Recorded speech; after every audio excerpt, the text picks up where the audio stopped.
When my husband and stepson heard the doctor say I had only 4 days left, my husband squeezed my hand, smiled softly, and whispered, "Finally, 4 more days. Then it's all mine." My stepson didn't even look at me when he added, "I'm taking her car." The room fell silent except for the slow beeping of the heart monitor beside my bed. I stared at the ceiling, waiting for one of them to laugh and admit it was a cruel joke. They never did. Instead, my husband adjusted the blanket over my legs with the same careful hands that had once slipped a wedding ring onto my finger. His face was calm, almost relieved. Outside the hospital window, rain traced thin lines down the glass. 4 days. That was apparently all I was worth to them. They walked out discussing paperwork, keys, and ownership. I reached for my phone and called the only person I still trusted, my gardener. My name is Eleanor Hayes, and for 23 years, I built a life that everyone around me assumed had built itself. The house with the white columns by the lake, mine before I met my husband. The investment properties that quietly paid for our vacations. Our renovations and my stepson's private education, also mine. But wealth has a strange way of becoming invisible when it belongs to a woman who doesn't talk about it. When I married Daniel, he was charming, attentive, and endlessly grateful for the stability I brought into his life after his difficult divorce. At least that was the version of him I believed in. Over the years, gratitude slowly turned into expectation. Then expectation turned into entitlement. Somewhere along the way, I stopped being Daniel's wife and became the person who solved problems before anyone noticed they existed. I paid bills before reminders arrived. I repaired things before complaints were made. I remembered birthdays, appointments, and anniversaries that everyone else forgot. My stepson Ryan grew up in that comfort. By the time he was 22, he treated every privilege as if it had arrived by birthright rather than sacrifice. Neither of them were cruel in obvious ways.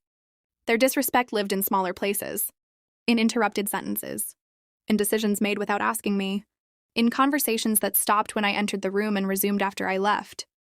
They thanked waiters more often than they thanked me. For years, I convinced myself that love sometimes becomes quiet after enough time passes.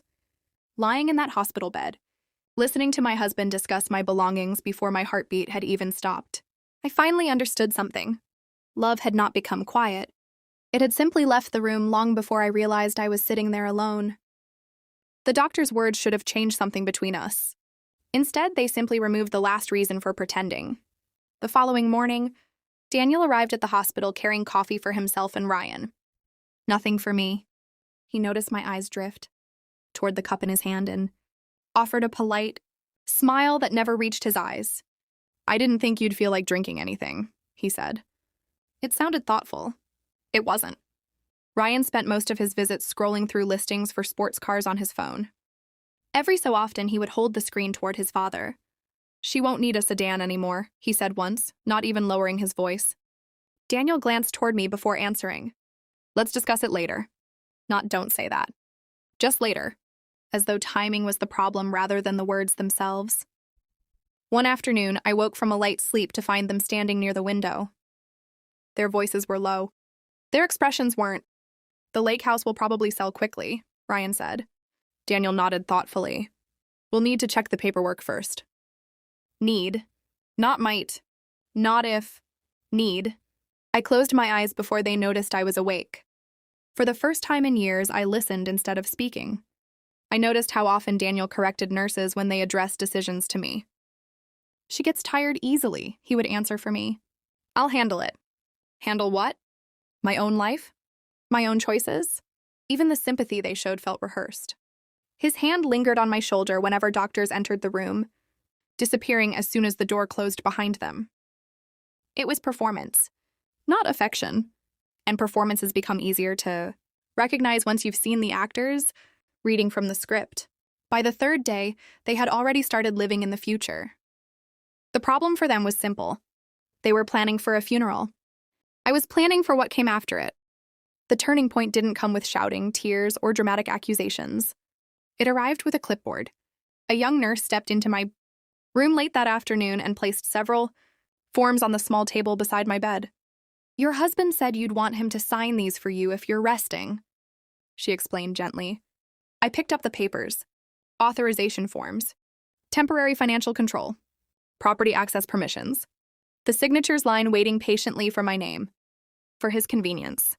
Not my protection. I stared at the documents for a long time after she left. Outside, the rain had stopped. Sunlight spilled through the window and stretched across the floor in quiet gold lines. For the first time since my diagnosis, my fear gave way to something colder and far more useful. Clarity. Daniel hadn't been waiting for my death. He had been preparing for ownership. The illness had simply accelerated a plan that entitlement had been building for years. That evening, I asked the doctor a question I should have asked days earlier. "How certain are you about 4 days?" He hesitated. Then he pulled his chair closer to my bed. "Medicine," he explained carefully, "rarely speaks in certainties. The estimate was serious, but estimates were not promises. Some patients had days, others had weeks, a few had months. For the first time in days, I smiled. Not because I was safe, because I suddenly understood the advantage I still possessed. They believed time belonged to them. They believed I was too weak to notice what they were doing, too exhausted to respond, too close to the end to change anything. That night, after the hospital hallway fell silent and visiting hours ended, I picked up my phone and called my gardener, Samuel. He answered on the second ring. "I need your help," I told him quietly. There was a pause. Then came his reply. "Whatever you need, ma'am." For the first time in days, I slept peacefully, not because I had accepted my fate, because I had finally made a decision. If they intended to write the ending of my story without me, I would simply write a different ending first. Samuel had worked on my property for nearly 15 years. He knew where the irrigation lines ran beneath the garden paths, which roses bloomed first in spring, and which trees needed support before winter storms arrived. More importantly, he knew how to keep his word. The next morning, I asked him to bring a small metal box from the locked cabinet hidden behind the gardening supplies in the lake house workshop. Daniel had never noticed it.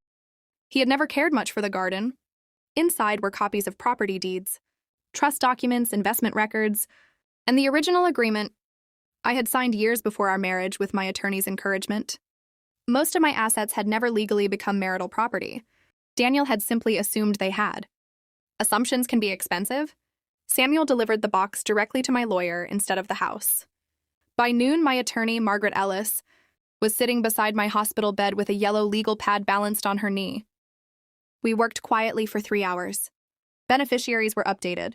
Access permissions were revoked. Financial authority remained solely in my name.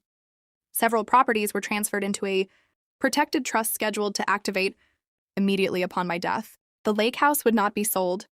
My car would not change hands. Neither Daniel nor Ryan would inherit control over anything they had spent days dividing between themselves. There was no anger in the room, only paperwork. Margaret had practiced estate law for more than 30 years and treated the process with calm professionalism. "People often reveal themselves during inheritance discussions," she said softly while reviewing the final documents. I signed the last page carefully. Outside my window, evening light settled over the hospital parking lot. For the first time in years, every signature I wrote belonged entirely to me. Daniel and Ryan believed revenge arrived loudly. Courtrooms, arguments, scenes. They never considered the possibility that revenge could arrive quietly, in a manila folder carried by an attorney and witnessed by a notary. By the time they realized what had happened, every door they planned to walk through would already be locked. The moment arrived 2 weeks later. Not 4 days, 2 weeks. My condition stabilized enough for the doctors to begin using words Daniel clearly hadn't expected to hear. Improvement. Response to treatment. Cautious optimism. Each phrase seemed to land heavier on him than the diagnosis itself ever had. Ryan stopped visiting altogether after the first week. Daniel still came every afternoon, carrying flowers that looked as though they had been purchased on the way from the parking lot. He smiled more now, asked more questions, held my hand longer whenever nurses were nearby. The performance had returned. Only this time I knew where the stage lights were hidden. The real payoff came on the morning. Margaret arrived with the final copies of the estate revisions. Daniel happened to be sitting beside my bed when she entered. His expression remained polite until she began explaining the documents allowed for legal confirmation. The trust, the protected assets, the revised beneficiaries, the removal of every temporary authorization request. I watched his posture change almost imperceptibly. a straight back becoming rigid, a relaxed jaw tightening, silence settling into the room like dust. When Margaret finished, Daniel cleared his throat. "I thought we already discussed most of this." "We didn't," I replied calmly. "You discussed it." For several seconds, neither of us spoke. The heart monitor continued its steady rhythm beside me. Outside the window, sunlight reflected off rows of parked cars below. Ordinary sounds. An ordinary morning. Yet somehow everything had changed. Daniel looked down at the paperwork resting in my lap. For the first time since my diagnosis, he looked uncertain. Not angry. Not grieving. Simply uncertain. As though he had opened a door expecting to find an empty room and discovered someone waiting inside. He left shortly afterward. Quietly.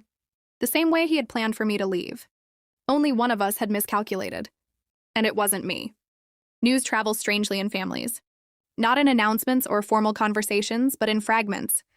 A canceled plan. A changed expression. A phone call that ends too quickly. Within days, Daniel's relatives began hearing that the estate arrangements had been finalized and that the stories they had apparently been told about handling everything were no longer accurate. Questions followed. Careful ones at first, then less careful ones. People wanted to know why a dying woman had felt the need to move assets into protected trusts and remove access permissions. People rarely ask those questions unless they already suspect the answer. Daniel became quieter. Ryan stopped mentioning the car entirely.